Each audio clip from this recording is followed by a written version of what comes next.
Hello everyone. बिहारन ठेठ cousin के रसोई में रउआ सबके बहुत स्वागत बा। आज रसोई में बनी आम के खटमिठिया। आम के खटमिठिया बनावे खातिर हम बगीचा गईनी हाँ।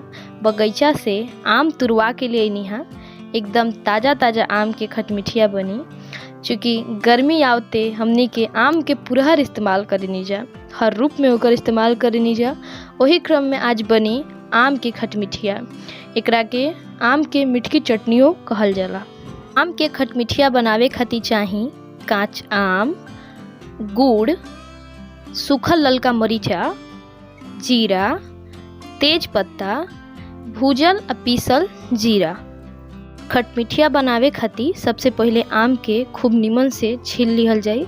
रउआ सब देख सकत हो कब्जा कि दादी आम के बहुत तरीका से छील रहल बानी। आम के इस्तेमाल रउआ अपना हिसाब से कर सकतनी। यदि रउआ घरे ढेर लोग बा तो ढेर आम के इस्तेमाल करी, कम लोग बा तो कम आम के इस्तेमाल करी। आम छिला चुकल बा, अब हमनी के एकरा के काटब जा। आम के बीच से दूधू भारी क के ओकर बिया निकाल के हमनी के रखले जाइब जा। दादी एक गो आम काट रहल बड़ी। जब पूरा आम कटा जाई तो हमनी के आगे के विधि शुरू करब जा। एगो जरूरी बात इहो रहल हा कि आम आ गुड़ के इस्तेमाल रउआ अपना हिसाब से कर सकतनी। यदि रउआ ज़्यादा खट्टा करे के होई तो गुड़ कम डाली, अगर तनी मीठ रखे के होई तो गुड़ के मात्रा बेसी रखी। खटमिठिया बनावे खातिर आम तैयार बा, गुड़ तैयार बा, मसाला तैयार बा। अब गैस पे हमनी के कढ़ाई बैठाइब जा। कढ़ाई के गरम करब जा। ओमे तेल डलाई सरसों के। सरसों तेल जब गरम हो जाई तो ओमे जीरा डलाई। जीरा जब लाल हो जाई तो ओकरा में डलाई तेज पत्ता।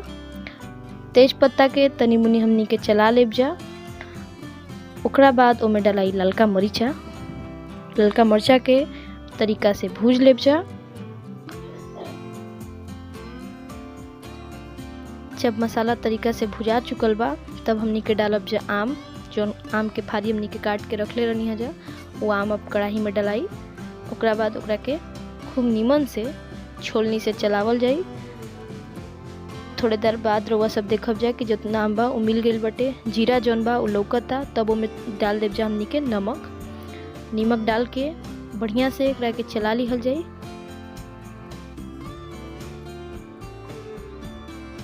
ओकरा बाद ओमे डलाई पानी, 1 गिलास पानी ओमे रउआ डाल सकतनी। ओकरा बाद डालब हम गुड़ के हम भेली फोरले नहीं खी, यही तरी गुड़ धइल बा काहे कि इ तुरंत पिघल जाई।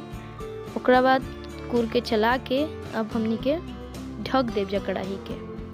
एकरा के 10-15 मिनट खोले दियाई। ओकरा बाद उघारब जा तो गुड़ सब पिघल गेल रही आ कुछ ऐसन लुक रउआ सबके लौकत होई। फिर एकरा के हमनी के कुछ देर खातिर रख देब जा।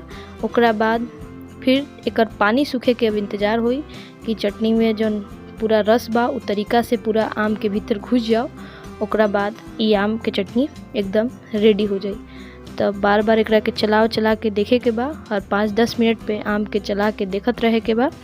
एकर पानी ख़त्म होखे वाला बाटे। हमनी के एकरा के ढक के रखब जा। अंत में जब एकर पानी ख़त्म होखे वाला होई तब हमनी के डालब जा भूजल जीरा के पाउडर। ओकरा बाद एकरा के बहुत निमन से हमनी के चला लेब जा। रउआ सबे देख सकत हो हम कि कितना सुंदर लागत ई खटमिठिया देखे में। ई उतने सुंदर लागी रउआ सबके खाए में। खटमिठिया बन के रेडी बा। एकरा के अब हमनी के गैस बंद कर देब जा। कुछ देर खातिर खटमिठिया के छिपा से ढक के रख देब जा। खटमिठिया बन के एकदम तैयार बा। रउआ एकरा के जब चाही नाश्ता पे, खाना पे खा सकतनी।